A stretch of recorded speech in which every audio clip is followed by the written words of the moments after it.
Alright, so today we have this. This is my mom's car. She drives a 2017 Nissan Armada Platinum. And, well, it's quite large, as you can see. Yeah. It also is, it's very large in almost every single way. The only thing really not large about it that I wish was large, door handles. I like a good substantial door handle, and this is not it. You can see it moving there when I wiggle it. My car doesn't do that. But then again, I mean, a lot of cars probably do. I haven't been in that many cars for a car reviewer. Anyway, let's go over some of the stuff with this. It's got a big old 5.6 liter V8, 390 horse, 394 torque, I believe. You can see me in the reflection there. Hi. There's a lot of chrome on this car too. You can see with the mirror, see me as well. Chrome door handles, chrome trim, chrome in the tail lights, chrome here, and just chrome everywhere. And a few things to point out, that she's been in a couple accidents, so I mean this car isn't exactly brand new condition. And it's also a mom's car, so I mean, and a mom of teenage kids. So I mean, it's a little bit dirty back here, but shouldn't matter. Let's go over some of the stuff though. You do get almost keyless entrance and exit. Press that to lock it. Press to unlock. I wish that was just stick your hand in the door handle and it will open, but it is not. Let's unlock all of the doors real quick, which is done with this button here. And let's pop the back open. Maybe. Do you have to hold it? Yeah, you have to hold it. And let's pop the trunk pop the hood while we're at it, so we can get a look at that engine, or what is in the engine bay anyway. Now, I haven't been in the engine bay in a long time in this car, so I don't even remember how to open it. Oh, that's simple. It's just a lever. You can see it there, the big V8. It's not even that big, really, but I like to pretend it is. If it was an Audi V8, it'd be way too big, because Audi V8s are 4 liters nowadays, and they used to be 4.2. And even the Huracan V10 is a 5.2 liter, so to me, it's a big V8. To you, it might not be a big V8, but very low power for a big V8. So that's what that looks like. Let's go around the back, and I can show you a feature that this car cannot do right now because there's something on it. But you can see here, you can raise and lower the seats. And you can do that for both sides there, or you can do it up there with that switch there, or that switch there. And you may say that that's a very helpful feature, and every large SUV should have that. I disagree. I don't think any of them should have them. Because, let's say, oh boy, we need to, like today, it's a very hot day outside today. And like, oh man, good thing we took the Armada. We have 7 people with us. Let's raise those seats. And actually, I'll move this thing real quick so we can do a demonstration. So let's say, oh man, it's a hot and sweaty day outside. Good thing we took the Armada. Take all the kids from soccer practice. Whoo, man, it sure is hot. Let's get everyone in the car and get the air conditioner running. But man, do it quickly because it's getting hot out here.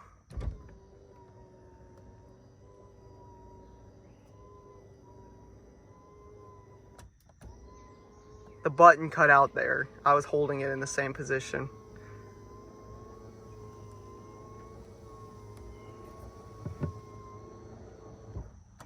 And the seat is up. Yikes. Okay. And yeah, it's a slow chair to raise. I like what they did with the Tahoe and Escalade and Yukon, where you just press a button and the seat instantly folds down, but you have to pull it up yourself. I would like it in a perfect world.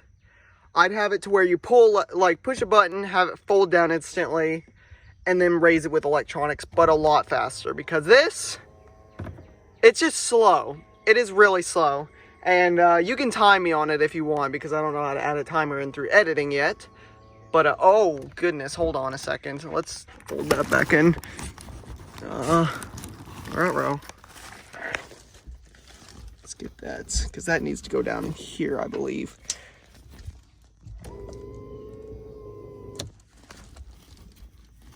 Where is it? Aha.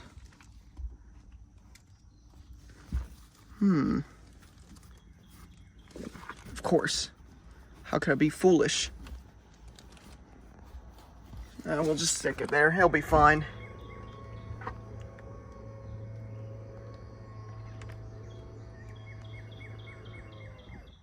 There we go. So that's the downside of having that. Now, obviously, those seats are far away when they're folded down, though, so it's really hard to reach and grab them and pull them. Let's see over here real quick. Let me fold this up so I can give away no spoilers. And actually, let's open this back up. We'll need the back seat up. So, yeah, I'll go ahead and do that real quick. Now, you may be saying, how easy is it to get into the back seats? Well, that actually is extremely easy. It is probably the easiest I've ever seen on a car. You see this lever? Pull it.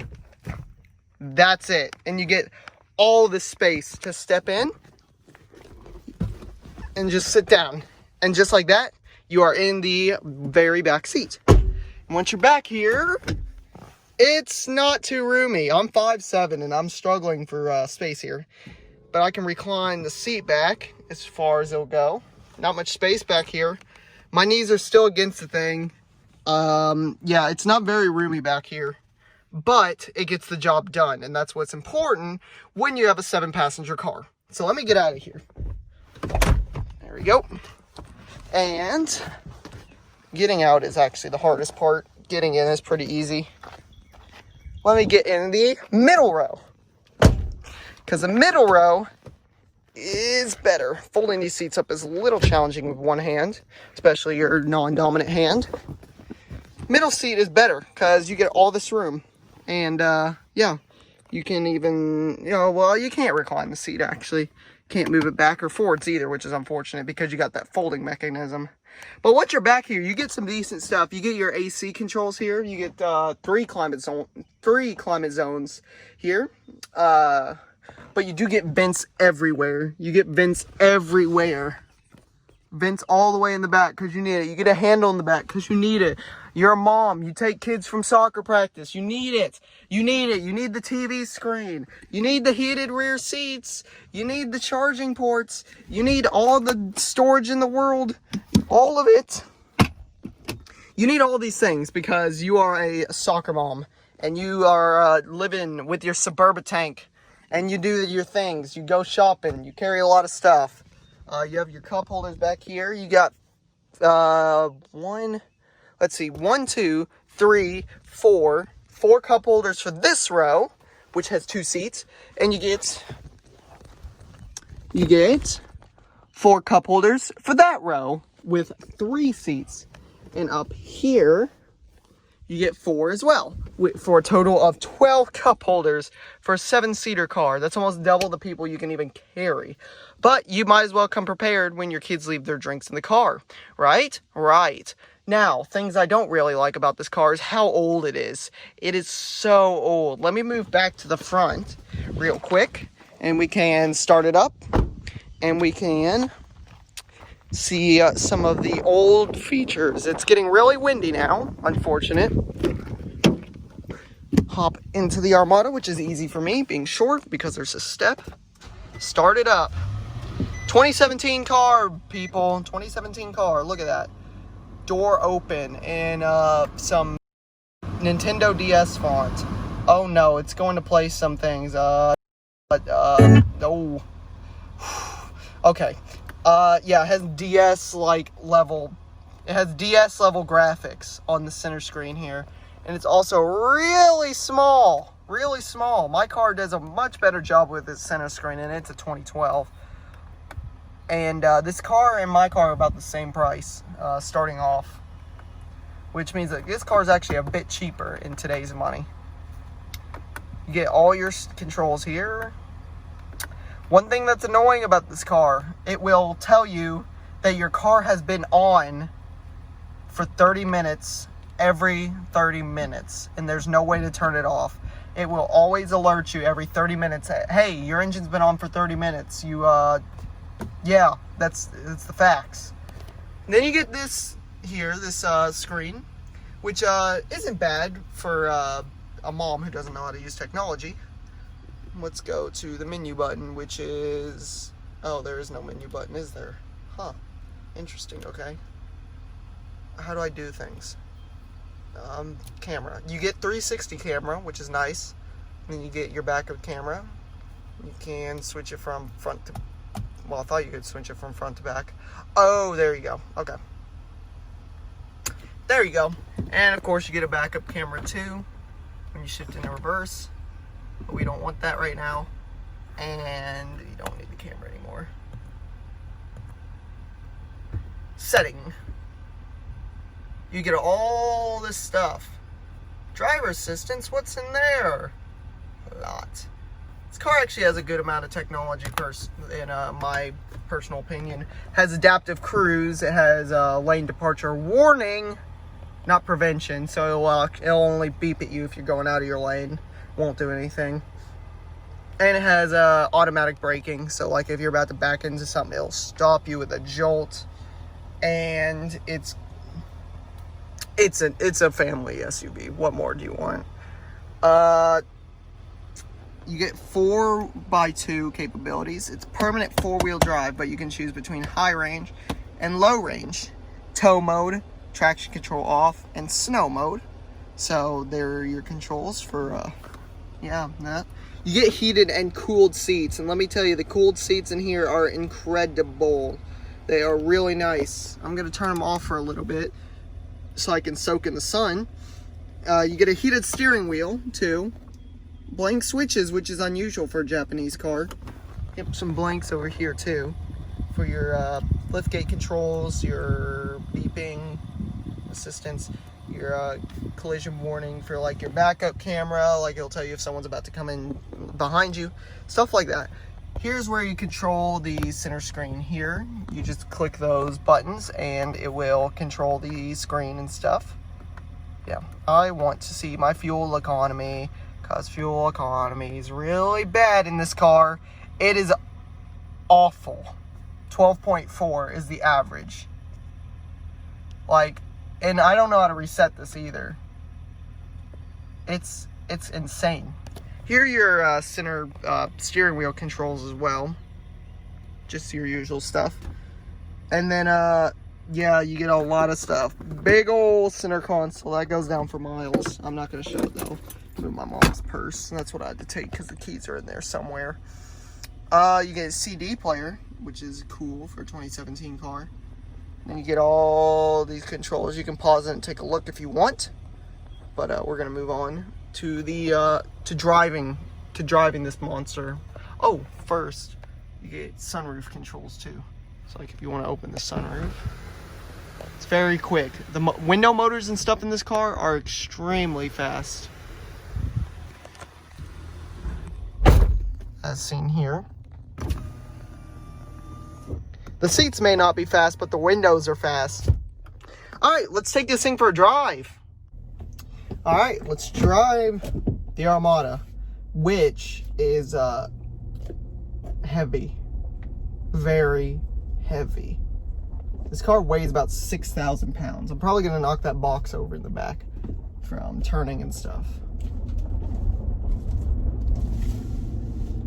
Oh, yep, it's sliding around. This car is very comfortable as a passenger. As a driver, no, it's awful as a driver. This is not a driver's car, this is a passenger's car. And I'm used to reviewing driver's cars, which is a lot of the mid-range SUVs, which want you to have a more sporty feel, stuff like that. But this does not focus on that at all. This focuses on, all right, we're gonna do as much for the passengers as possible, because we know our demographic's going to be moms who don't care about driving experience, who just want their kids to be safe. And that's okay. That is perfect in a for the market. But it is definitely lacking behind the other competitors. Oh, the brakes are really good, surprisingly. Come on, Mazda. And the acceleration is 600 to 60 for a large SUV.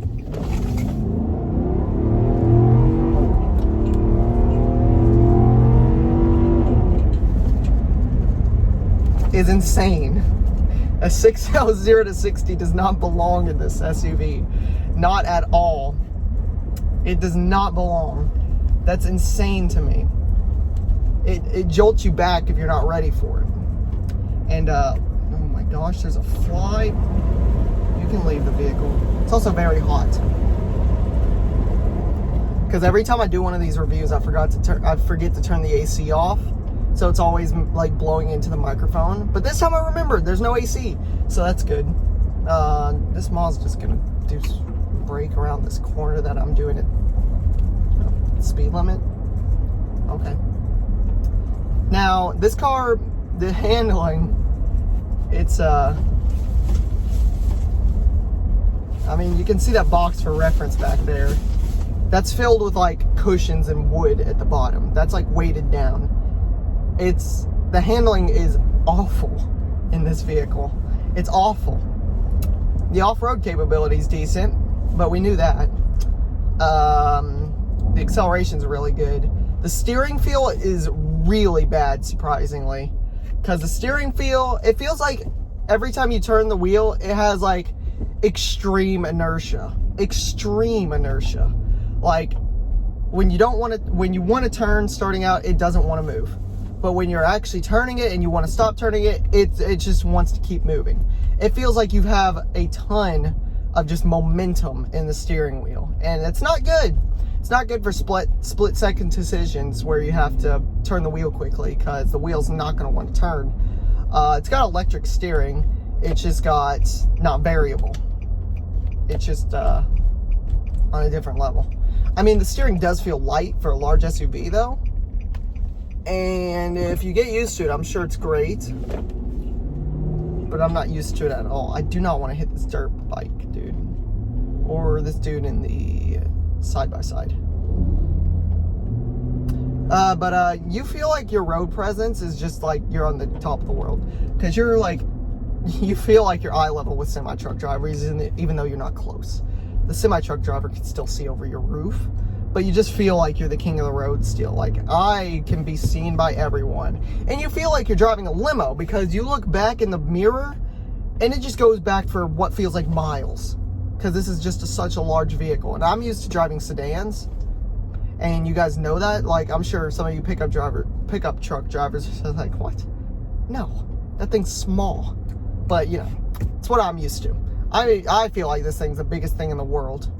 And, you know, it's great in that respect for moms who want their kids to be safe, because they feel like if I hit anything, I'm going to be the safest person in the world, even though in realistic terms this thing has a worse safety rating than my car. But we'll get another test, but we'll roll the back windows down so you can hear.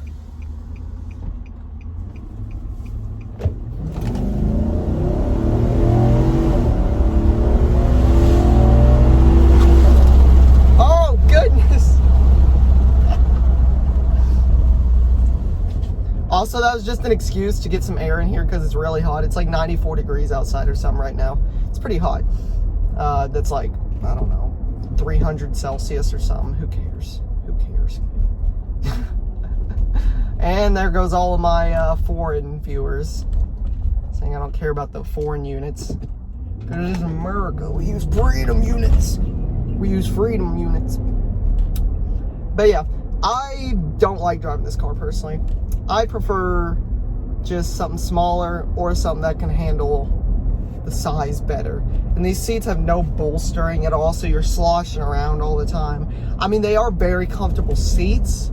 It's just I don't like sliding around everywhere every time I take a turn. I don't like having to hold the steering wheel as I'm going in to do like a 10-mile-an-hour turn. It's ridiculous. You shouldn't have to.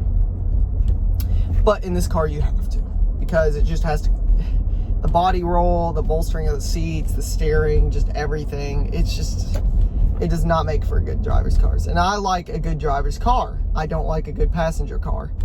Unless that passenger car is like,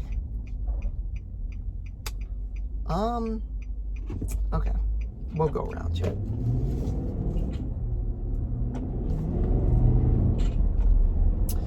Unless the passenger car, like, is really, really catered towards passengers, then it's okay. Like, this car, it's on the edge for me. It's on the edge. Because, like, it's trying to be a passenger car. And, I mean, it technically is. I'd much rather be a passenger than driver. But, it's just, like, you still don't get some of the cool features in the way back. You don't get heated rear seats. You don't get your own climate zone back there. Things like that. But that doesn't matter too much. Not for kids on a normal basis. But, you know.